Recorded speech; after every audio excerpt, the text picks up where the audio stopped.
ఎన్టీఆర్ భరోసా పింఛన్ల పంపిణీకి సీఎం పర్యటన 28న రాయవలసలో కార్యక్రమం. అదే రోజున ప్రధానమంత్రి చేతుల మీదుగా హెచ్పివి వ్యాక్సిన్ పంపిణీకి వర్చువల్గా పాల్గొననున్న ముఖ్యమంత్రి.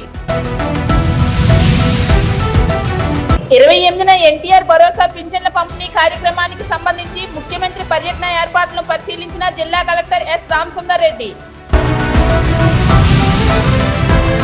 ఉత్తరాంధ్ర వ్యాప్తంగా ఉన్న నేల చెరువులను, నదులను, వాగులను సంరక్షణ చేసి ప్రజలకు ఉపయోగపడే విధంగా ప్రభుత్వం చర్యలు తీసుకోవాలని, కబ్జాలు గురైన చెరువులను ప్రభుత్వం తిరిగి స్వాధీనం చేసుకోవాలని డిమాండ్లు చేస్తున్న మరిసర్ల. గండ్యాల్లో ఘనంగా గ్రామదేవత పండుగ జరుపుకున్న ప్రజలు. 4వ రోజుకి చేరుకున్న అంగన్వాడీ వర్కర్స్ మరియు హెల్పర్స్ నిరసన కార్యక్రమం. పార్టీ సిద్ధాంతాలను ప్రజల్లోకి తీసుకెళ్లే దిశగా సమిష్టిగా ముందుకు సాగాలి. సాధకులకు పిలుపునిచ్చిన జనసేన నాయకులు అవనాపు విక్రమ్. దేశవ్యాప్తంగా జరిగే నీట్ పరీక్షకు జిల్లాలో 6 కేంద్రాలు ఏర్పాటు చేశామన్న జిల్లా కలెక్టర్ ఎస్ రామసుందర్ రెడ్డి. జిల్లాలో 122 కొత్త పోలింగ్ స్టేషన్లకు ప్రతిపాదనలు.